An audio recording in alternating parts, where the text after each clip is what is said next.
As you may already know, the RNC had just had day one yesterday. Now, it's a very exciting time because of the fact that we already know who the vice president is. I would have never expected JD Vance to be former President Trump's running mate. But the thing is, he's a really good guy and he's a really knowledgeable person. He's a smart person. He had memoirs in the past that got really popular. I think that I remember him during COVID really standing up for our individual rights. So I do respect him. And I think that it's going to be a really great and entertaining debate between JD and Kamala Harris. And that's going to be later next month. And already, Kamala Harris is freaking out. She's saying that he is a threat to democracy now. So it just doesn't make any sense. I love how they say that they need to calm down the rhetoric, but then they continue the same rhetoric that they've always had because the Democrats just didn't care. They don't care about the rhetoric. They don't care. They just said whatever will get them through that time. And they're going to try to act like they're trying to unite America when they're just trying to divide America even farther. So with that being said, we're going to be digging into all of RNC Day 2. We're going to be digging into some of the speeches. We have Ron DeSantis' speech, and we also have Vivek Ramaswamy's speech. Both of these speeches are really, really powerful. Obviously, a lot other people did speak at the event, but the thing is, we only have time for a couple of the speeches because the speeches are 8 minutes each. So we would be here all day reacting to all of the speeches. But without further ado, let's dig in. Bitch, you missed. There's no one else you can blame. Tried to lock him up in a cage. Now you trying to kill what you hate. Bitch, you missed. So firstly, we're going to be digging into what happened on day 2 of the RNC convention. Now, obviously, a lot of people went there. Obviously, Trump had his moment of walking out all awesome, looking strong, looking like a leader. Of course, he had that moment. He always does. And according to the Daily Wire, the National Convention kicked off on Monday, featuring a slate of pro-Trump speakers and former President Donald Trump's long-awaited decision on his running mate. The speakers included longtime GOP fixtures, some previous vice presidential contenders, and newcomers into Trump's ranks of supporters. The former president also made first major public appearance since the gunman's bullet glazed his right ear during the campaign rally over the weekend. The most sensational moment of the day was Trump's entrance to the convention. The former president arrived to a thunderous applause and a standing ovation.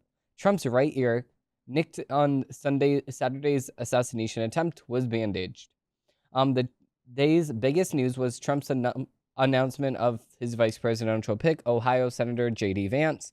After the announcement, Vance gave a roughly half-hour interview to Fox News host Sean Hannity on the sidelines of the RNC.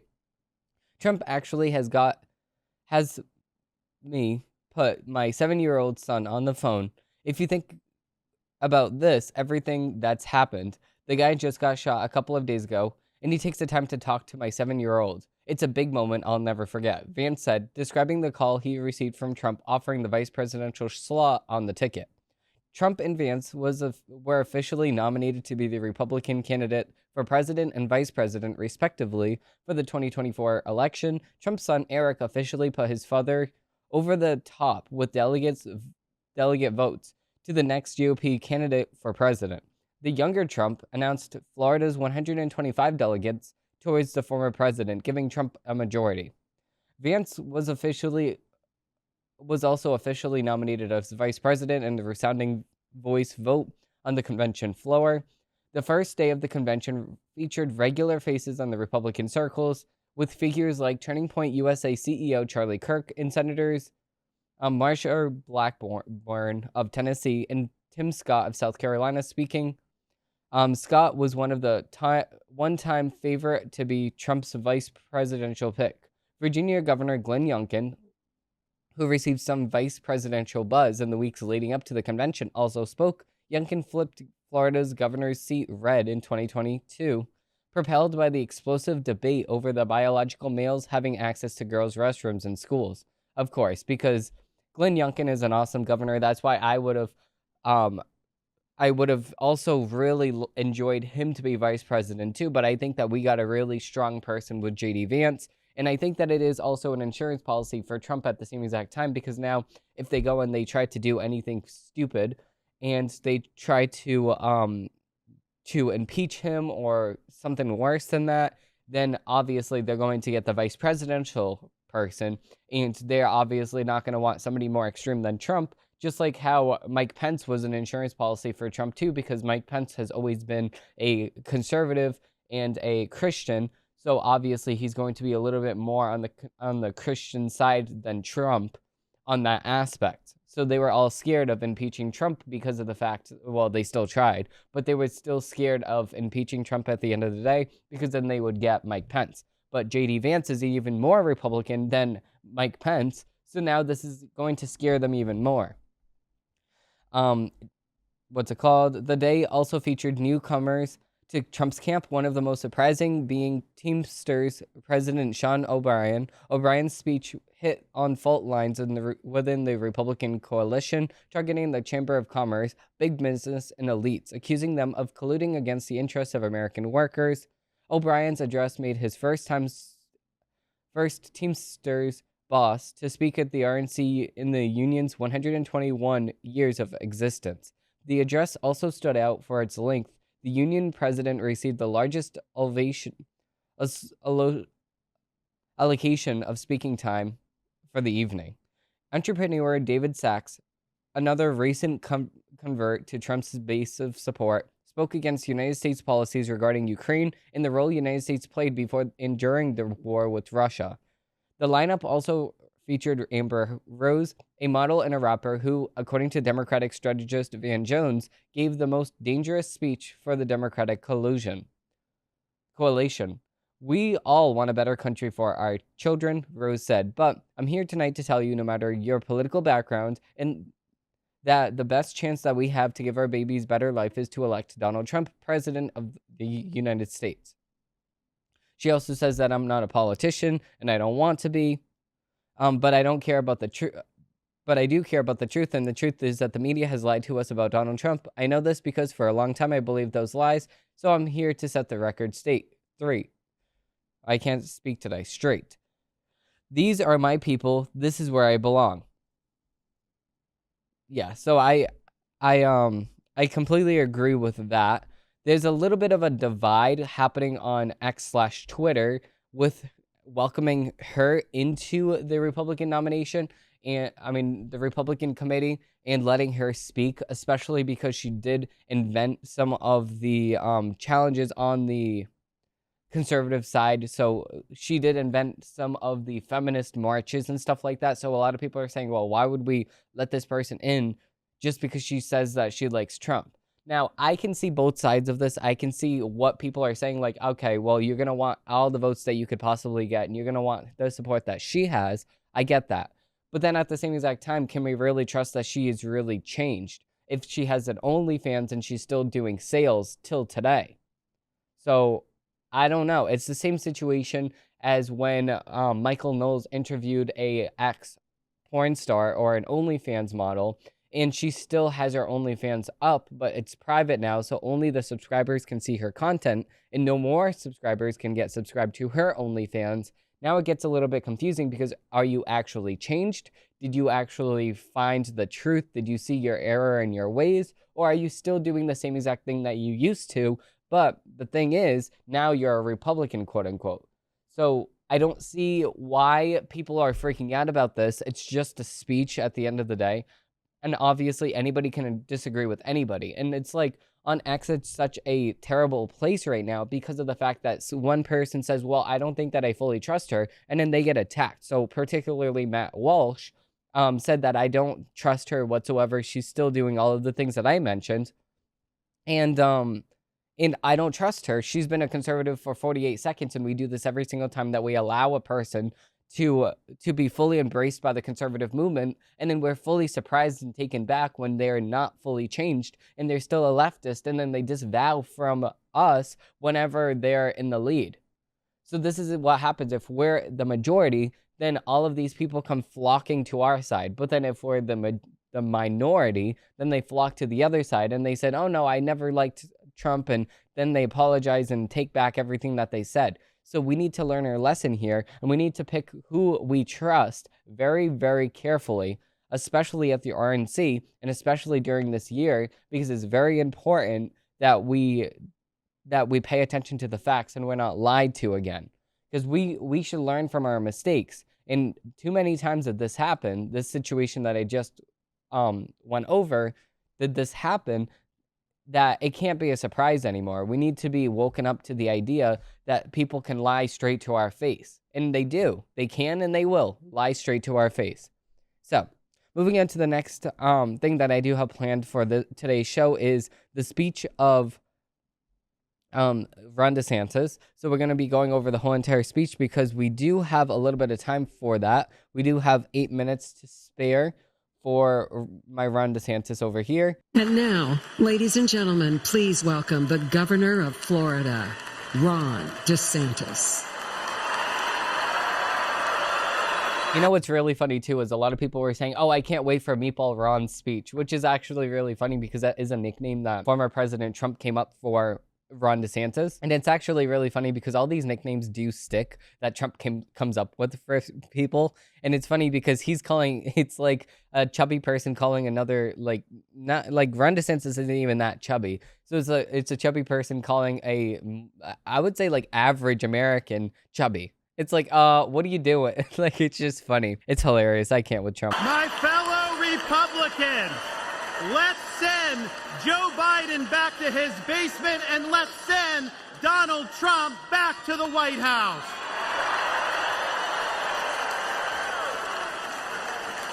Life was more affordable when Donald Trump was president. Our border was safer under the Trump administration, and our country was respected when Donald Trump was our commander-in-chief.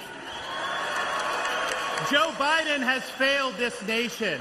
As a veteran, I was appalled when 13 of our service members were killed in Afghanistan due to Joe Biden's dereliction of duty.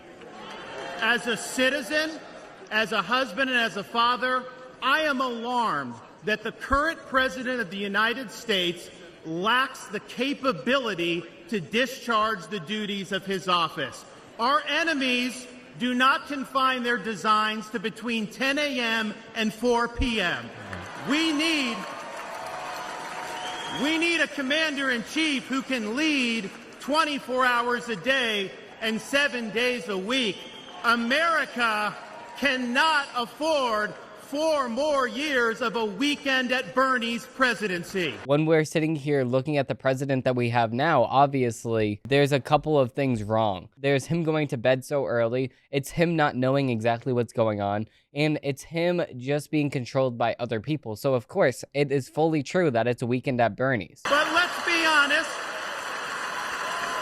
Let's be honest here. Biden is just a figurehead. He's a tool for imposing a leftist agenda on the American people. They support open borders, allowing millions and millions of illegal aliens to pour into our country and to burden our communities, but just don't send any to Martha's Vineyard, then they get really upset. 100%. And it's funny because he's the one that did it. He's the one that sent 11 illegal immigrants from Florida to Martha's Vineyard. And then Martha's Vineyard just completely collapsed. They said, oh my God, what are we going to do with this illegal immigrants? Oh, and then they called in the national security threat. And then they declared a state of emergency. And then they completely overreacted and made a complete fool out of themselves. And of course, Governor Haley, Maura Haley, which is the governor in Massachusetts, she's completely horrible. She's ruining the state, which I don't even know that was possible, but she keeps signing executive orders to restrict guns even farther than Massachusetts already had, believe it or not. So she's completely ruining the state. They have unleashed progressive prosecutors across our nation who care more about coddling criminals than about protecting their own communities. They use the unelected bureaucracy to impose their will on us without our consent, and they weaponize political power to target their political opponents like they've done to our own nominee. They want to ban gas automobiles, eliminate Second Amendment rights, and impose gender ideology on everyone from our infantrymen to kindergartners. Yeah, 100% true. And they just passed a law in California to allow schools to actually make sure that your kid is quote unquote gender affirming or receiving gender affirming care, which is actually just going based off of their gender and stuff like that. But then they don't have to tell the parents whatsoever. So now the state is the parents. Completely and utterly disgusting. They stand for DEI, which really means division, exclusion, and indoctrination, and it is wrong.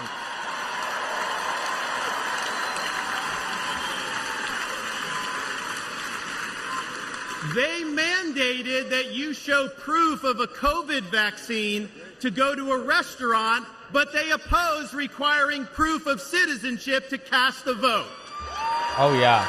It's very true. And this is exactly what happened during COVID times in New York. They required COVID vaccine cards to show that you were actually vaccinated to get into certain restaurants. But then they're the first ones to say, oh, no. We cannot have you taking any information from us to cast a vote. And then they will say that minorities don't know how to actually get an ID, which is the most racist thing that I have ever heard. And then they're going to act like it's normal. Completely and utterly disgusting. It really is. They can't even define what a woman is. The best part of this speech.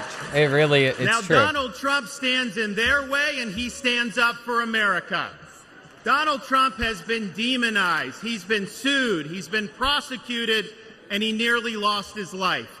We cannot let him down, and we cannot let America down. Exactly. 100%. It is the values of this Republican Party that reflect our nation's founding principles.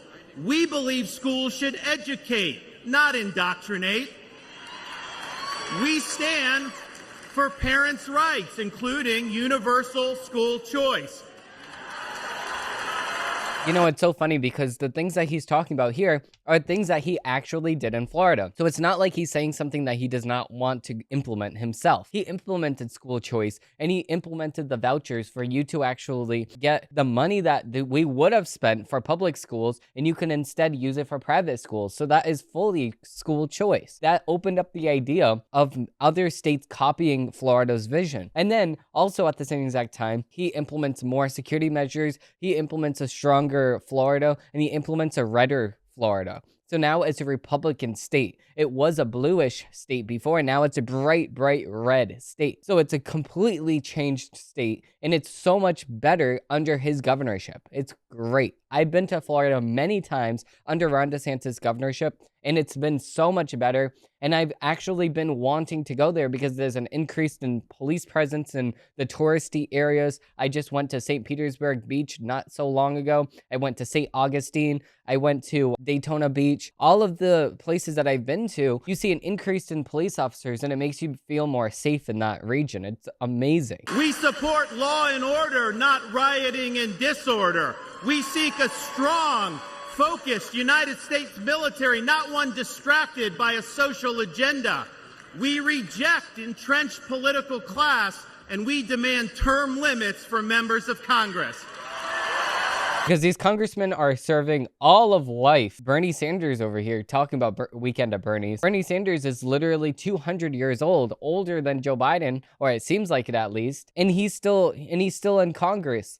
Why is he still in Congress over here? He needs to leave. He's been there since the foundation of America, and he needs to get out of here. So many different people are in Congress, and they're about to die. They don't care about the future of America. They're gonna be gone. We stand for fiscal sanity, for low taxes, and for reduced debt.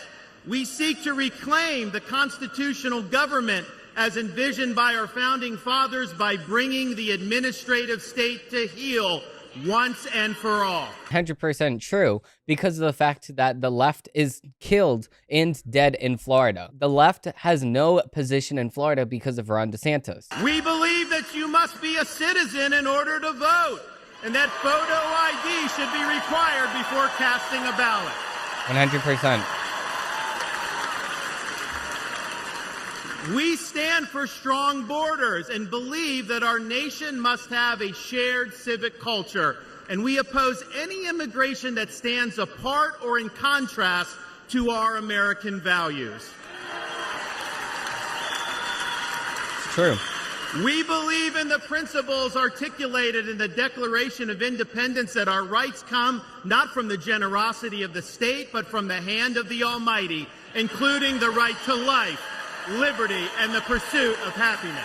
It's true, because if you say that your rights are given by the government, then what stops the government from taking them? But if your rights are given by the Almighty, Jesus Christ and our Lord and Savior, or God, then the government cannot go and infringe upon those rights because they're not given by them. And it says this in the Constitution. Of course, this is not anything new. Now, none of this is easy, but it can be done.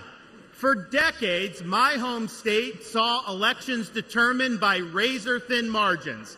Today, due to bold leadership, the Democratic Party lies in ruins. The left is in retreat. Freedom reigns supreme. The woke mind virus is dead, and Florida is a solid Republican state. You know, it's so funny seeing Florida in comparison to other states now that are bright red. Like, you look at Oklahoma, like my family just came from Oklahoma, and it's funny because I listen to some of the stuff that they say about the Democratic side in their state, and they're like, there's barely even a Democratic Party in my state. And it's because it's bright red. You could go to a state like Ohio and it's probably the same exact thing, or Wyoming and it's probably the same exact thing. So these are bright red states. It's funny because now we compare to exactly where I'm coming from New England, and we compare that to the bright red states, and it's completely the opposite. There's barely a Republican viewership or supporting in Massachusetts, Rhode Island, stuff like that. And if there is, then they don't win. So it's just a sad thing that it's completely the opposite in New England because of the fact that the Democrats are ruining all of New England, not just several states. It's all of New England because they have a political agenda that they're trying to get through, which is completely destroying not just the states, but broadly America. Now, electing Donald Trump gives us the chance to do this all across America. Yeah. And we have a responsibility to step up and make it happen. We have a responsibility to preserve what George Washington called the sacred fire of liberty. This was a fire that burned in Independence Hall in 1776 when 56 men pledged their lives, their fortunes, and their sacred honor to establish this nation. It's a fire that burned at a cemetery in Gettysburg, Pennsylvania, when our nation's first Republican president pledged this nation to a new birth of freedom. It's a fire that burned at the foot of the Berlin Wall in 1987, when our nation's 40th president stood in front of that wall and said, "Mr. Gorbachev, tear down this wall." It's very interesting seeing the history of America and seeing how awesome it was back then. And it's funny seeing how the foundation of America started from a political movement and political violence. That's how it actually started. So when the media says political violence of any kind is not going to be accepted, no, political violence was accepted for the foundation of America. And it obviously depends on which kind of political violence. Are you doing it for good? Is there a moral support? Is there morally justified to actually commit political violence? Or is it not morally justified to do so? So obviously with the Trump case, it's obviously not morally justified. It's not justified in whatsoever to try to eliminate former President Trump. But it was right for us to go into civil war, to disavow ourselves from England, to actually give us the independence that we deserve and our independence as a country. 100% it was justified. So that's exactly what happened here. So yes, sometimes political violence is accepted, but it needs to be morally and utterly justified. And it's not justified over the weekend. It was justified in 1776. This is not a responsibility we should fear. It's a responsibility we should welcome. After all, if not us, who? And if not now, when? Let's make the 45th President of the United States the 47th President of the United States.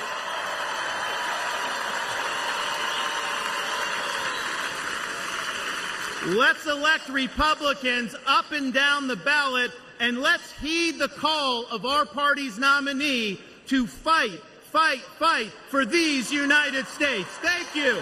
God bless you. Let's win in November. I completely agree with that because he used what Trump said after he was shot at, and that's completely justified and it's completely true because Trump said fight, fight, fight, and we need to continue to fight with or without any political person at the forefront of it. We need to make sure that our conservative movement continues, and we need to make sure that we, the people, continue what the tradition is that Trump set for us. And he actually said, listen, this is the way that we can do things, and we need to continue his way. We need to continue pushing the conservative values because the conservative values are making life great for so many millions of Americans. But then the democratic values are ruining the lives of so many different people. People can barely even afford groceries anymore. Gas prices are astronomically high. They're trying to ban gas-powered cars. It's not making anything better. Electric is not ready right now. EVs are not ready. Teslas are great. Yes, I can see that Teslas are great. Sometimes they blow up, but sometimes they don't. And it's really great when they don't blow up if you do ask me. But the thing is, at the end of the day, even if we were to say, okay, everybody switch to EVs, the national grid or electric companies more broadly in America are not ready for the amount that we're going to be using the grid. They tell you to turn off your AC during the summer. What makes you think that we can power our EVs plus our ACs? What, we can only power our cars during certain times and then shut off our AC so we can power our car? That's stupid. The electric grid is not ready for EVs. We need to get ready for EVs if you want to push EVs. You can't push EVs if the EVs are not ready. And not only that, but gas-powered cars, you can go to the gas station, fill up your car in a matter of 60 seconds, maybe even less than that, and then you can just be on your way. You can't charge an EV in 60 seconds. No, it takes way longer than that. So now we're going to be reacting to Vivek Ramaswamy's speech at RNC Day 2. This came a little bit before Nikki Haley and Ron DeSantis came on stage. So I did not get a chance to react to this live. I did not get a chance to actually see it live on the TV because I came home and it was on. And I was like, oh yeah, the RNC convention is actually on today because I just came back from work. And I was like, oh yeah, I might as well tune in. And I obviously knew that the RNC was going on, but I completely forgot that there was actually speeches going on and stuff like that. So I'm like, okay. So I started watching everybody's speech after Vivek Ramaswamy, but everybody on X and Twitter was saying that Vivek Ramaswamy's speech was actually really good. So let's react to it now. It's good to be back in Milwaukee. This time last year, I was a candidate for U.S. president, and I'm proud to say that I achieved the impossible, which is that most of you actually know how to say my name by now. So thank you for that. It's good to be back. We're in the middle of a national identity crisis right now. Faith, patriotism, hard work, and family have disappeared, only to be replaced by race, gender, sexuality, and climate. But we're not going to win this election just by criticizing the other side. We're going to win this by standing for our own vision of who we really are. What does it mean to be a Republican in the year 2024? What does it mean to be an American in the year 2024? It means we believe in the ideals of 1776. It means we believe in merit, that you get ahead in this country, not on the color of your skin, but on the content of your character and your contributions. It means we believe in the rule of law. And I say this as the kid of legal immigrants to this country. That means your first act of entering this country cannot break the law. That is why we will seal the southern border on day one. Very true, and it needs to be done too because illegal immigrants are coming in at record numbers. If not for some of the agents in ICE actually doing their job, then we wouldn't have known this at all. And it's so sad because ICE is being blamed for this and Border Patrol is being blamed for this, but it's the higher ups telling them not to do their job, because if they do their job and then one of the immigrants, the illegals coming through this country illegally, go and report the ICE patrol agent or Border Patrol for doing their job, they could get fired. So it's like, okay, they're stuck between a rock and a hard place. Do they want to actually do what's right, or do they want to do what's wrong and then keep their job and support their family? So it's very stupid that they're stuck in between those two positions. People who we elect to run the government ought to be the ones who actually run the government, not unelected bureaucrats in the deep state. These are not black ideas or white ideas. They are not even Democrat ideas or Republican ideas. They are American ideas that we fought a revolution to secure. And the man who will revive these ideals in the United States of America is your next president, the 47th president of the United States, Donald J. Trump. I completely agree with this, because now we're coming together and we're saying, listen, it's common sense. It's not just because one person says it or this person says it. It's because it's common sense, and this is what has to be done. That's very true. If you want to seal the border, vote Trump. If you want to restore law and order in this country, vote Trump. If you want to reignite the economy in this country, vote Trump. If you want to revive national pride in this country, vote Trump. If you want to make America great again, vote Trump. But there is one more reason I'm going to ask you to vote Trump, and it's the most important one. It's the one the media won't talk about, but it's the truth. Donald Trump is the president who will actually unite this country, not through empty words, but through action. Because you know what? Success is unifying. Excellence is unifying. That's who we are as Americans. That's who we've always been. To those of you watching this at home tonight, I'd like to deliver a message that the media doesn't want you to hear from the Republican Party. Our message to Black Americans is this: the media has tried to convince you for decades that Republicans don't care about your communities, but we do. We want for you what we want for every American: safe neighborhoods, clean streets, good jobs, a better life for your children, and a justice system that treats everyone equally, regardless of your skin color and regardless of your political beliefs. It really is true, and the media has never stopped the spin of Republicans hating a certain group of people, and it's just not true. There's no evidence to back it whatsoever other than the media just claiming these empty things. And it's not true every single time they say it. And obviously some people still believe the media, and it's a sad reality that they do, because the media just keeps slapping them in the face, and then they're like, oh, who's slapping me in the face? It's the Republicans. No, it's the media slapping you in the face every single time. They lied to you on a plethora of different things, and you should not be believing the mainstream media anymore. It's just a crazy idea that still people believe in this. Our message to every legal immigrant in this country is this: you're like my parents. You deserve the opportunity to secure a better life for your children in America. But our message to illegal immigrants is also this: we will return you to your country of origin, not because you're all bad people, but because you broke the law. And the United States of America was founded on the rule of law. If you break the law and you came through this border illegally, then you need to go home. And the first thing that you did was break the law because you came through illegally. Illegally is against the law. So now when you go and you're like, okay, well, give me a second chance. No, because you already broke one law. What makes you think that you're going to follow all the other laws that we have set in America? So if we can't expect you to follow the law and come through legally, because it's very easy to come through the border legally, provide your information, stuff like that. How do we expect you to do all the other things that are easy, like follow the traffic laws, follow the rule of law, follow and respect your fellow Americans? We can't expect you to do that if you already broke the law coming here. And when you go to other countries, it's an obvious fact that they would not allow you to do half of the things that we allow illegal immigrants to do in our country. Our message to millennials, speaking as one myself: yes, it's true. Our government sold us a false bill of goods with the Iraq War and the 2008 financial crisis, loading up our national debt that falls on our generation's shoulders, telling us that if we took out college loans, we'd somehow get a head start on the American dream, when it hasn't worked out that way. Yeah. But we can't just be cynical about our country, because the United States of America is still the last best hope that we have, and we deserve a better class of politician, one who actually tells us the truth, even if it comes with some mean tweets from time to time. Even when I was in school, and I only graduated 2 years ago, the teachers that I had were nonstop talking about, oh, well, you should go to college, here's college. And I'm like, what am I going to go to college for? Like, what? Nobody can teach me exactly the things that I need to learn, because I can just research this on my own. And they're like, no, you need to go to college. You need to go pushing me to college, doing early classes, getting a head start, doing this, doing that. And I'm like, listen, I don't even want to go to college.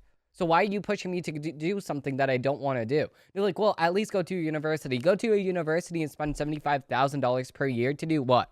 To do what exactly? Because if I don't have the marketing, if I don't have the networking, then I don't get anywhere anyway. So why am I going to put myself in what, $140,000 of debt just so I can make what, $50,000, $60,000, maybe $100,000 per year when I can make that without college? And they're just not understanding that because they are in the school system, in the education system, and they benefit from more and more people going to university and going to colleges. So it's very upsetting. And all of these things that they say, oh no, well, you can get free community college. Okay, but what am I going to go to the community college for? Why am I going to get it for free? Why is the taxpayer going to pay for me? It should be the other way around. It's not what my country can do for me, it's what I can do for my country. It's a very, very easy subject to understand here. And our message to Gen Z is this: you're going to be the generation that actually saves this country. You want to be a rebel? You want to be a hippie? You want to stick it to the man? Show up on your college campus and try calling yourself a conservative. Say you want to get married, have kids, teach them to believe in God and pledge allegiance to their country. Because you know what? Fear has been infectious in this country, but courage can be contagious too. That too is what it means to be an American. Because now when I was even in school, and this was only a few short years ago, when they're doing the Pledge of Allegiance, nobody's standing up, nobody's putting their hand in their heart and stuff like that. I was one of the only people to stand up every single morning if I was at school that early, to actually stand up and put my hand on my heart and salute the flag and stuff like that, actually respect the flag and say the Pledge of Allegiance. And you're supposed to do that every single morning. And I was one of the only few people to take my hat off on graduation day while the national anthem, while the orchestra and stuff like that was going on and doing the national anthem. And they had a chorus singing the national anthem at my graduation, and I took my hat off. It's a sign of respect. A lot of people were keeping their hat on. You must take your hat off for the national anthem. It's a respect thing. It's a respect to our country and everybody that has fallen victim to the evil within the world to protect us. You must respect that. And if you don't respect that, then you have no respect for anything else. That's the easiest thing to respect here. So if you do not respect that, then you do not respect anything in this country, and it's sad. And you know what? If you're at home and you disagree with everything I just said, our message to you is this: we will still defend to the death your right to say it, because that is who we are as Americans. We are the country where we can disagree like hell and still get together at the dinner table at the end of it. That is the America I know. That is the America we miss. We do not have to be ancient Rome. We don't have to be this nation in decline. We can still be a nation in our ascent. A nation whose best days, not in some fake politician way, but in a true way, a nation whose best days are actually still ahead of us. Still on our way to that shining city on a hill, that country where no matter who you are, or where your parents came from, or what your skin color is, or how long your last name is, that you will still get ahead in this country with your own hard work, your own commitment, your own dedication, and that you know what? You are free to speak your mind at every step of the way. That is the American dream. That is what won us the American Revolution. And it's completely true, too, because the Democrats are the ones saying, oh, get in the face of your congressman, get in the face of your family members and disown them and divide your family and do this and do that and do this. Listen, if you don't agree as a family, whatever. It does not matter. For me, I don't care. If my family just does not agree with me and stuff like that, we can come together and say, listen, we still agree on this. Then let's stay agreeing on this. But if we don't agree on other things, let's not talk about those things, because then it leads to arguments and it leads to harsh feelings and stuff like that. Let's just genuinely have a good time. If we don't agree, then let's not talk about politics. And it's a sad reality that CNN constantly brings up politics. MSNBC, CBS, ABC News, they always bring up politics, and then they say all this false information. So then when you're trying to have a conversation based on reality to your family members, you just can't, because they don't have any information, because the mainstream media does not tell them any information. The mainstream media is still saying till today that the Supreme Court ruled that presidents have immunity from anything. That's not true. The media just lies every single step of the way, so you cannot even have this this honest conversation with your family members. So it's a very, very sad reality that this happens.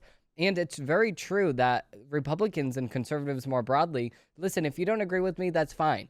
We say that. The left is like, no, you don't agree with me, that's stupid. And they rub it in our face whenever a politician on our side gets in trouble and stuff like that. Like, ha, ha, ha, ha. But then us as Republicans and conservatives, we're like, oh, well, that just happened to a Democrat. That's too bad. And we don't call our family members and rub it in their face and say, oh, well, so-and-so just got arrested, haha, or so-and-so just got in trouble, haha, or like, let's just say with Nancy Pelosi, haha, she lost in the speakership. We don't do that. It's a Democratic side on the Democratic people that actually do that. It's sad. It really is, because they're the ones dividing the country, and then they point the finger at us. You're dividing the country. No, you're sitting here. You're calling all the Republicans a threat. You're calling Trump Hitler. All the Democrats since 2016 or so, even 2015, saying that the Republicans are going to put everybody back in chains, and you're saying that all of this nonsense to make people mad, turn up the heat. And of course,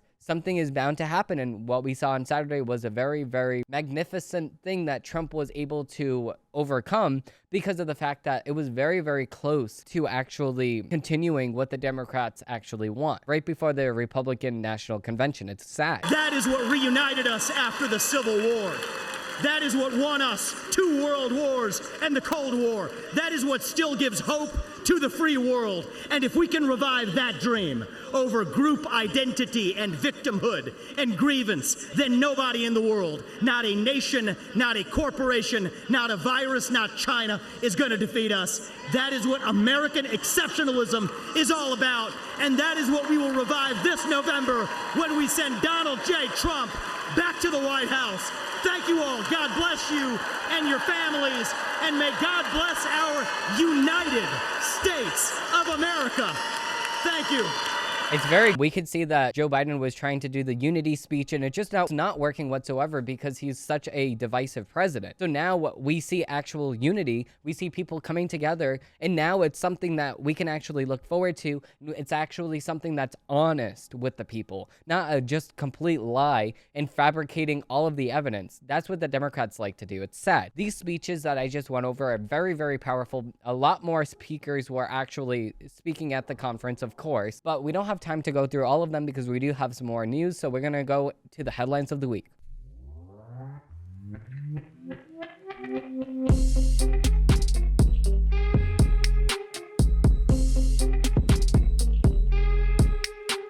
Some more things just got unveiled during the weekend, just like how a Florida judge just dismissed Trump's case against the classified documents thing. So I do want to talk about that briefly. And then we do have a couple other things to get to because it's very, very interesting. Okay, yeah, so we can see that in Florida, a judge dismisses Trump's classified documents case. So special counsel Jack Smith's classified documents case against former President Donald Trump was dismissed by the presiding federal judge in Florida on Monday. District Court Judge Aileen Cannon, who was nominated to her position by Trump, said Smith's appointment as counsel was unconstitutional. The indictment is dismissed because special counsel Jack Smith's appointment violates the Appointments Clause of the United States Constitution. Cannon wrote in the order granting Trump's motion to dismiss the case. Cannon also found that Smith's use as permanent, indefinite appropriation violated the Appropriations Clause of the Constitution, but said that the court need not address the properly remedy for the funding violation given the dismissal of the Appropriations Clause grounds. The judge further stated that the effect of this order is confined to this proceeding. In a post on Truth Social, Trump declared the dismissal of the lawless incitement in Florida should just be the first step, followed quickly by the dismissal of all the witch hunts. So I completely agree here because of the fact that, of course, this is a witch hunt. And of course, they just want to, quote unquote, get Trump at the end of the day. So, of course, that's not going to do anything because of the fact that now this just looks like a witch hunt even more. And, of course, that was the strongest case against Trump. So if this one gets dismissed, then it is more than likely that all of the other ones will shortly get dismissed. But also in the news, the news is just flowing through like a garden hose, like a big fire hose at this point. We have Elon Musk moving his SpaceX and X HQ out of Florida because of the fact that out of California, and into Texas because of the fact that California just introduced new laws, like I said, regarding gender identity reporting legislation into law on Monday. So, of course, they're in Florida. They just made the state the parent now, and of course, Elon Musk said this is the final straw because of this law and many others that preceded it, attacking both families and companies. SpaceX will now remove its headquarters from California, and it will move it to a Starbase, Texas. I did make clear that Governor Newsom about a year ago that laws of this nature would force families and companies to leave California to protect their children, and a lot of people are saying that that Elon Musk made a great choice here. Obviously, Texas is going to be a lot better for SpaceX, and this was actually unveiled by Libs of TikTok. Libs of TikTok said, Governor Newsom signed AB 1955 today, which bans schools from making rules requiring parental notification if a child identifies as transgender. Get your kids out of the public schools. Elon Musk actually retweeted this, and Libs of TikTok said, it's very scary having a child in school in California now. These commies are going to die on this hill. And of course, it's a very sad reality. And Elon Musk recently fully endorsed President Trump. And it's a very exciting thing because Elon Musk has woken up and now the left hates him and is trying to attack him now too. So it just shows now that you could be applauded by the left. And then if you go and make the wrong, quote unquote, wrong in their eyes decision, then they just will completely disvalue. They will not allow you to actually get a word in. They will not allow you to actually continue.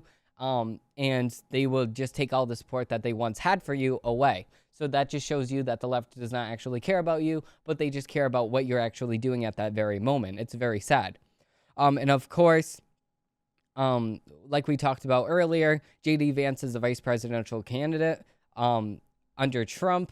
Former President Trump announced on Monday that Senator J.D. Vance, Republican from Ohio, will be his running mate, according to the Daily Wire, prompting a wide range of reactions from people on both sides of the political aisle. Vance, a Marine Corps veteran who served in Iraq as a combat correspondent, was a Trump critic early on, but has since changed his views. And of course, a lot of people can do so. So a lot of people are dragging J.D. Vance for comments that he made in 2016, but of course, it's hard to find somebody that fully supported Trump since 2016. So that just does not make any sense here. And I see a lot of people that are really popular on Twitter that have a dog as their emoji. I guess a cat as their logo on X, trying to attack other people for their positions as well. But little do they know, J.D. Vance had the same exact opinions as mainstream conservatives did in 2016. So, of course, are you going to attack J.D. Vance, which is the vice presidential candidate, also by attacking mainstream conservatives? If your logo looks like the cat emoji, the cat, it just does not make any sense. Of course, the way that I'm explaining it just does not make any sense because of the fact that some people on X think that just because of the fact that you had one opinion back then in 2016, it does not mean that you can change as a person now. So, of course, 2016 was more than 8 years ago. So why are we going to sit here and hold everybody to the same exact standard that we have now? And then some people made their account in 2018 after the support for President Trump started, and obviously some people started seeing the way that Trump ran his presidency and started supporting him afterwards. So, of course, it's just not a fair aspect whatsoever because of the fact that it's just not true. What people thought back then is obviously not the same exact way that people think right now. So with that being said, we're going to end off this episode here. I hope that you enjoyed this breakdown of the RNC convention. I obviously didn't have time to unveil everything that was talked about on the RNC because there's so much information. And I will do a full episode on Friday as well. I hope that you did enjoy my breakdown of what Joe Biden had to say on his speech trying to unify America. It's just not true. If you did want to see that and you did miss that, I'm going to link it up at the eye and down below if you did want to check that out. I was supposed to upload that yesterday, but of course, it did not happen because my computer was running a little bit slower than usual. So with that being said, thank you all for watching. Thank you all for listening. And if you do like breakdowns from this, I do have new episodes of my show dropping every single Monday, Wednesday, and Friday. Thank you all for watching. Thank you all for listening, and I hope you have a great rest of your day.